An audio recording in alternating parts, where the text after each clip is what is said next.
Namaste, प्रगतीज kitchen and recipe या चॅनलमध्ये मी प्रगती तुमचं खूप खूप स्वागत करते। आज आपण करणार आहोत संक्रांत स्पेशल तीळ गुळाचे लाडू।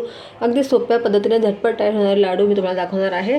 यासाठी घेतलेले आहे मी तीळ। ही मेजरमेंटच्या मोठ्या कपाने 1 कप तीळ घेतलेले आहे। आता आपण तीळ सर्वप्रथम हलक्या आणि मंद आचेवरती भाजून घेणार आहोत। आता कढईमध्ये आपण आपले तीळ टाकून घेऊया आणि तीळला आपण थोडीशी भाजून घ्यायची आहे, म्हणजे जास्त पण नका भाजू।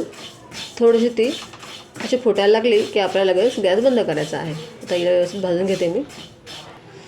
आज तुम्हाला मी अशी एक ट्रिक सांगणार आहे की त्याच्यामुळे तुमचे लाडू ना कडक बनतील ना तुम्हाला अगदी व्यवस्थित मी मेजरमेंट दाखवणार आहे की तुम्हाला गूळ कसा वितळायचा आहे, कितपत तुम्हाला गुळाची कन्सिस्टन्सी हवे वितळण्याकरता ते सगळं तुम्हाला मी सांगणार आहे। अजिबात तुमचे लाडू कडक बनणार नाही आणि अगदी सहज तुम्ही तोडून ते खाऊ शकणार। लहान मुलंसुद्धा अगदी आवडीने खातील असे आपले लाडू बनणार आहेत। एकदम सोपी ट्रिक आहे आणि झटपट बनतात, काही जास्त वेळ लागत नाही, खूप कमी साहित्यामध्ये बनतात।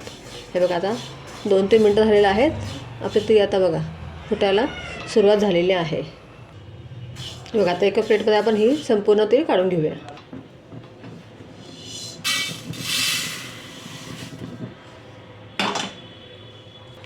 ती थंड होईल तोपर्यंत आपण गुळाचा पाक करून घेणार आहोत।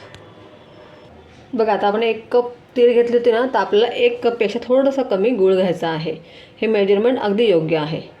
सर्वात पहिले आपण कढईमध्ये 1 चमचा तूप टाकूया। त्याच्यामुळे आपल्या लाडूंना छान शायनी येणार आहे आणि अगदी मस्त दिसतं आपले लाडू। तूप जरा वितळलं की आपण लगेचच आपलं ह्याच्यामध्ये गूळ टाकूया। आता हा गूळ आहे ना देशी आहे, त्याच्यामुळे तुम्हाला याचा कलर असा दिसतोय। शक्यतो देशीच गूळ घ्या, म्हणजे याचा चवीला पण छान लागतो आणि पटकन विरघळतो हा गूळ।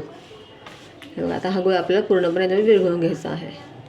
आता आपण याच्यामध्ये ना 2 टेबलस्पून पाणी टाकूया आणि याला फक्त आपल्याला पातळ करायचं आहे। याचा पाक वगैरे असा तार तुटूस तोपर्यंत असं नाही करायचं आपल्याला। जास्त आपल्याला पक्का पाक करायचा नाही, फक्त आपल्याला याला थोडंसं असं पातळ करायचं आहे। जास्त शिजवत बसायचं नाही, नाही तर मग लाडू आहेत ना हे कडक होतात आणि तुटत नाही लवकर। आता याच्यामध्ये आपण आहे ना वेलची आणि जायफळची पावडर टाकूया। बघा, आता पाकाला छान उकळी आलेली आहे। आता आपण गॅस बंद करणार आहोत आपल्याला, कारण फक्त पाक पातळ करायचा होता बस।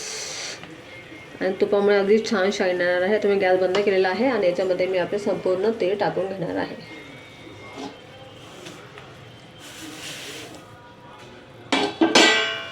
बस, आता आपल्याला एकत्र करायचं आहे। आता याच्यामध्ये मी ना 1 चमचा भाजलेल्या दाण्यांचं कूट टाकणार आहे आणि याला व्यवस्थित मिक्स करून घेणार आहे। याच्यामुळे खूप छान टेस्ट लागते आणि अगदी छान व्यवस्थित बाइंडिंग पण होतं आणि मस्त आपले लाडू तयार होतात। हे बघा, आता आपलं मस्त झालेलं आहे मिश्रण तयार। आता आपण एका प्लेटमध्ये काढून घेऊया आणि पटापट लाडू बांधायचे आहेत। तुम्हाला हे लाडू गरम असताना बांधायचे आहेत, थंड झाल्यावरती लाडू बांधता येत नाही। आता मी एका प्लेटमध्ये सगळं काढून घेते मिश्रण। आता तर पहिलेच मी ना ह्या प्लेटीला थोडं तूप लावून घेतलं होतं, म्हणजे चिपकायला नको खाली म्हणून। आता आपण हे पूर्ण मिश्रण याच्यामध्ये काढून घेऊया।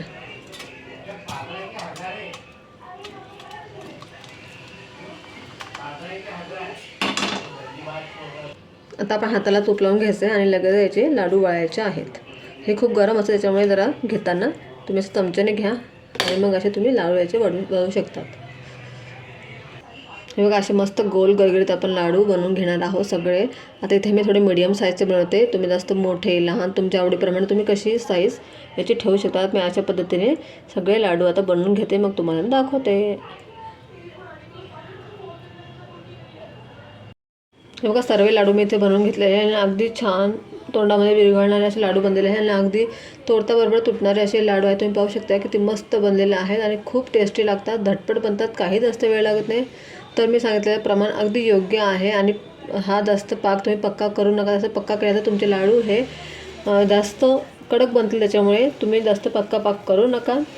आणि अशा पद्धतीने तुम्ही हे लाडू बनवा, तुमचेसुद्धा लाडू असेच बनतील आणि तुम्हीसुद्धा असेच लाडू घरच्या घरी बनवून खा, लहान मुलांना पण खाऊ घाला। तुमच्या घरातले मोठे आणि लहान सगळे खुश होतील।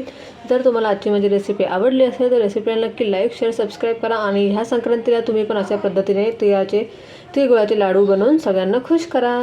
Bye bye.